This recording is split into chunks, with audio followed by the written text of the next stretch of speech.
next presentation would be from David Conrad. He's a CTO at ICANN, and I would really like David to, I think if you can introduce yourself a little bit more and talk about ICANN, that would be very helpful. Thank you.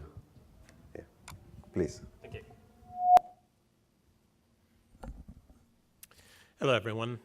Thank you very much for inviting me to speak here. I'm David Conrad. I'm the Chief Technology Officer of ICANN. ICANN is the Internet Corporation for Assigned Names and Numbers. You may be familiar with ICANN through the something called the top-level domain program, in which a whole bunch of new top-level domains, the last label that goes on a domain name, has been allocated. We've just added about 500, and another 500 are in the process.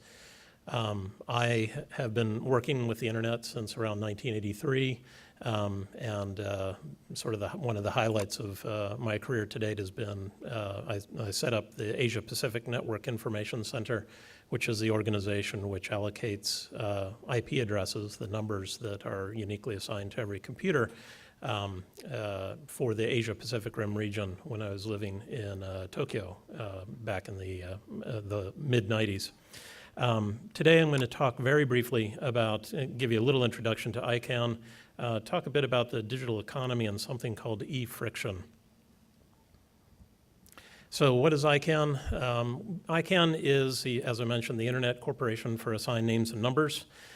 We coordinate something called the domain name system. You all are probably familiar with the DNS. The DNS actually, as defined, incorporates both domain names, the something.com or example.in, but it also includes IP addresses, the numbers that I mentioned earlier that APNIC would allocate for the Asia Pacific Rim region, and something called protocol parameters.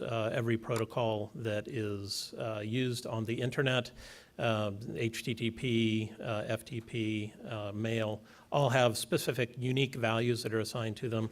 ICANN coordinates those for the global internet. We provide that service primarily for the technical community. We create registries for the domain name system and create the regional internet registries, which are the IP address allocators. How does ICANN work? Well, we actually work with what's called the global multi-stakeholder community, which basically means anyone who actually uses the internet or has a stake in working with the internet. And this includes governments and government organizations, businesses, academic entities, internet end users themselves, civil society, the domain name industry, and the technical communities. And all of these communities work within the context of ICANN through a series of policy development processes in which all of the various stakeholder groups get together, usually yell at each other, yell past each other, but eventually reach some sort of compromise on the policies that are used to allocate these globally shared resources.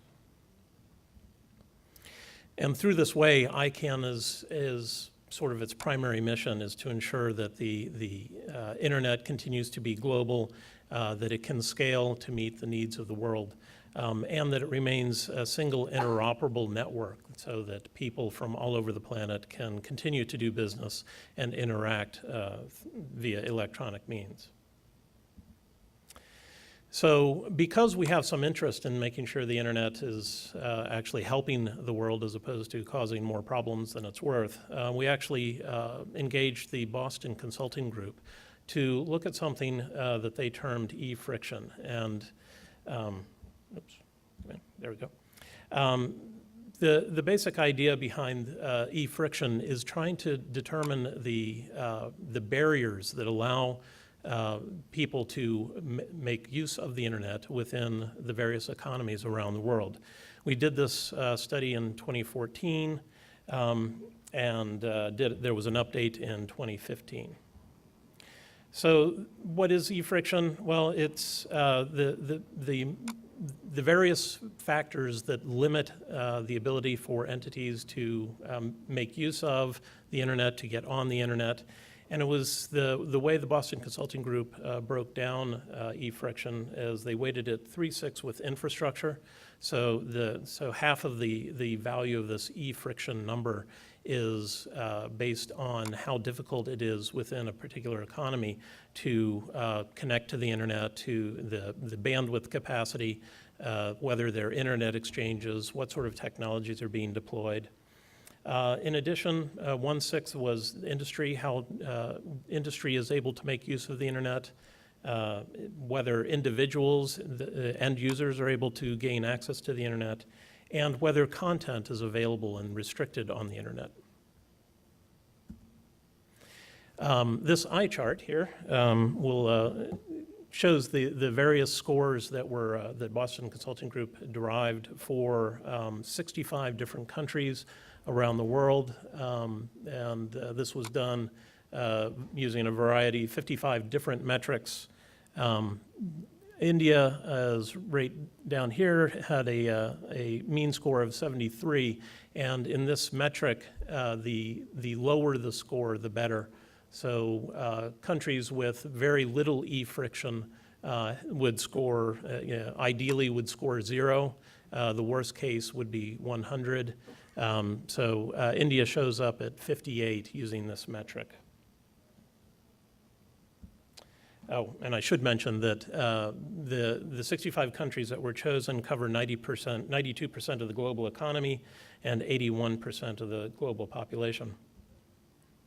So looking at India specifically, this shows the infrastructure score, and this breaks down, which is unfortunately quite difficult to read, but shows the breakdown of the individual scores and the areas in which in infrastructure India did particularly well.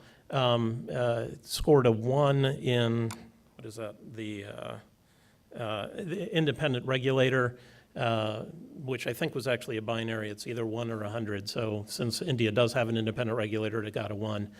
The other areas were the pricing for internet connectivity in India apparently is quite favorable. So 2 and 3 were very high scores, but given the size of the population in India, the traffic volumes per capita and international traffic were actually quite poor. In terms of industry, the overall score is 52, which is about average. And then the individual and information scores were not quite as good with 71 and 77. The update that we commissioned with the Boston Consulting Group is trying to identify the areas in which improving the e-friction, which areas would be best if you wanted to improve the e-friction scores.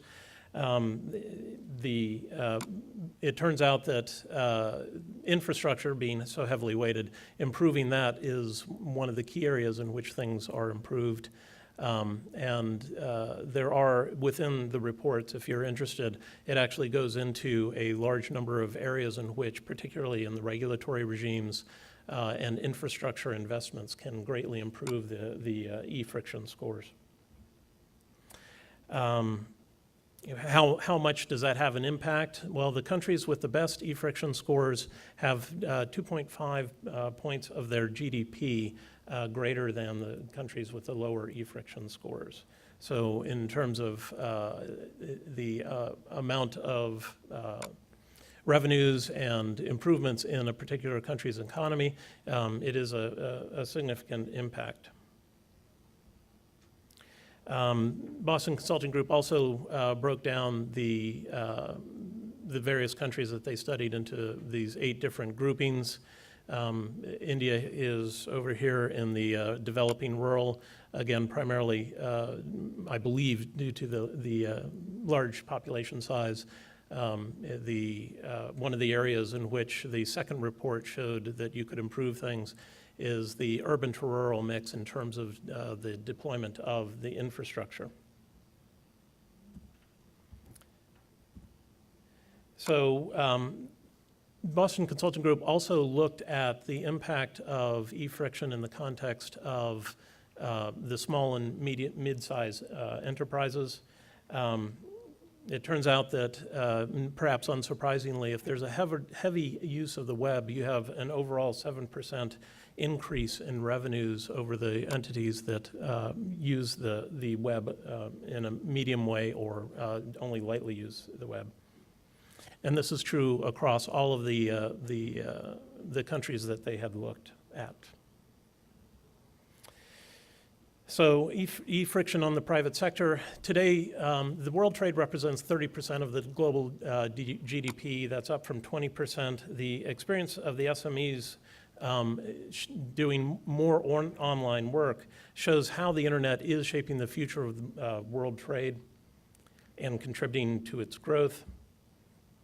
As I mentioned, the BCG study was looking at 11 different countries, looking at the small and mid-sized enterprises in those countries, and they've essentially determined that the low e-friction countries can improve their revenue growth by about 7%.